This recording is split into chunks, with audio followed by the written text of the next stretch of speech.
देखिए, ये एक ऑपरेशन ट्रैकडाउन चलाया गया था 5 नवंबर से 20 नवंबर तक।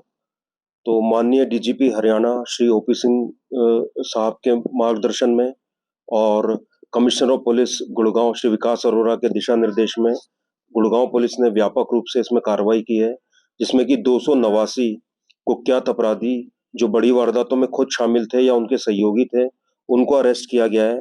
साथ ही 303 अन्य अपराधियों को अरेस्ट किया गया है। 81 लोगों पे प्रिवेंटिव एक्शन किए गए हैं। 14 लोगों की संपत्तियों पर कार्रवाई की गई है, जिसमें कि कुर्की, उनके जो अकाउंट्स हैं उनको फ्रीज करवाना, उनकी गाड़ियों के अटैचमेंट इत्यादि किए गए हैं। 46 अवैध हथियार बरामद किए गए हैं और 59 एम्यूनिशंस जो है वो बरामद किए गए हैं। साथ ही बड़ी मात्रा में मादक पदार्थ जो है उसकी बरामदगी हुई है। अगर मैं व्यापक रूप से देखूं तो हत्या के 9 अपराधी, अटेम्प्ट टू मर्डर जो हत्या का प्रयास है उसके 29 अपराधी और अन्य ऑर्गेनाइज्ड क्राइम जैसे कि डकैती हो गया, स्नैचिंग हो गया, अवैध वसूली हो गया या कोई ग्रीवियस हर्ट था, उसमें 48 ऐसे अपराधी हैं जिनको कि अरेस्ट किया गया है। साथ ही जो जेल से बाहर हैं उन पर भी हमारी कड़ी निगरानी रखी जा रही है।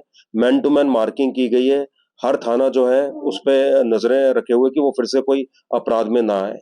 तो ये पूरे हरियाणा में एक व्यापक अभियान चला था, जिसमें गुड़गांव पुलिस ने मिशन के तौर पर इसको लिया है और जो भी ऐसे वांटेड अपराधी थे जो जघन्य क्राइम कर सकते थे उनको इसमें अरेस्ट किया गया। सर, हथियार भी पकड़े गए हैं।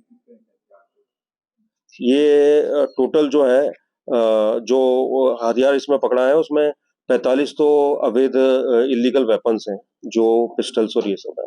सर, गुड़गांव पुलिस कमिश्नर विकास अरोड़ा के गुड़गांव में आने के बाद से सिस्टमेटिक तरीके से गुड़गांव पुलिस ने हर काम को सिरे चढ़ाना शुरू किया है। कितनी चुनौतियां रही सर इस तरीके से पूरी गुड़गांव पुलिस को सिस्टमेटिक तरीके से काम करने के लिए प्रेरित करने के देखिए, हर चीज को हमने ऑर्गेनाइज किया है, हर चीज को डेटा सेंट्रिक बनाया है। एक डेस्परेट मैपिंग की गई है कि कौन से ऐसे लोग हैं जो अपराध कर सकते हैं और उन पे विशेषकर जो है नजर रखी गई है। थाना वाइज टारगेट दिए गए हैं कि आपके क्षेत्र में कौन कौन ऐसे लोग हैं जो या तो अपराध में संलिप्त थे या जेल से बाहर हैं या किसी अपराधियों के साथ रहे हैं या जो डिस्परेट हैं जो कोई क्राइम कर सकते हैं। और ऑपरेशन ट्रेकडाउन भी उसी का एक कल्मिनेशन था। तो उनको टारगेट दिए गए कि इन लोगों पे नजरें रखी जाएं, इन लोगों पे बिल्कुल अलर्ट रहे पुलिस, और ऐसे जो भी लोग लगते हैं कि जो ज्यादा डेस्परेट है उनको अरेस्ट करके जेल की सलाखों के पीछे भेजा जाए। और साथ ही हमने काफी जो टेक्नोलॉजी ड्रिवन इसमें कार्य किया हुआ है। हमारे सीसीटीवी कैमरेज लगे हुए हैं। हम उसमें एआई की भी अब स्क्रीन लगवा रहे हैं ताकि जो फेस रिकॉग्निशन इत्यादि हो वो हो सके।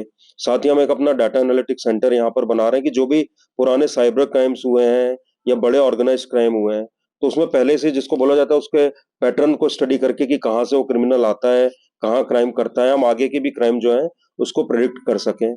और इसके अलावा सभी को एआई और इत्यादि में भी ट्रेनिंग दी जा रही है ताकि पुलिस बिल्कुल ही जो लेटेस्ट टेक्नोलॉजी है उससे अवेयर रहे। साथ ही आम जन के साथ आपने देखा होगा कि हमारे सारे डीसीपी जो हैं वो ग्रामीण भ्रमण में जाते हैं, लोगों से मिलते हैं। स्वयं सीपी सर भी जाते हैं वहां से और उनकी समस्याएं जो है सुनते हैं। साथ ही सबको दिशा निर्देश दिए गए हैं कि अगर कोई भी व्यक्ति उनके ऑफिसों में आता है तो उनकी जो भी समस्याएं हैं, जो भी उसमें कानूनी तुरंत निराकरण हो सकता है वो किया जाए। तो इस प्रकार से व्यापक रूप से कार्य चल रहा है और डेली इसका फीडबैक लिया जाता है, डेली इसकी मॉनिटरिंग की जाती है। और जहां भी कमी पेशी है, चाहे थाना स्तर पर हो या एसीपी या डीसीपी पर, तो उनको गाइडेंस किया जाता है, डायरेक्शन दिया जाता है कि वो अपनी कार्यशैली में सुधार लाए। लिए सर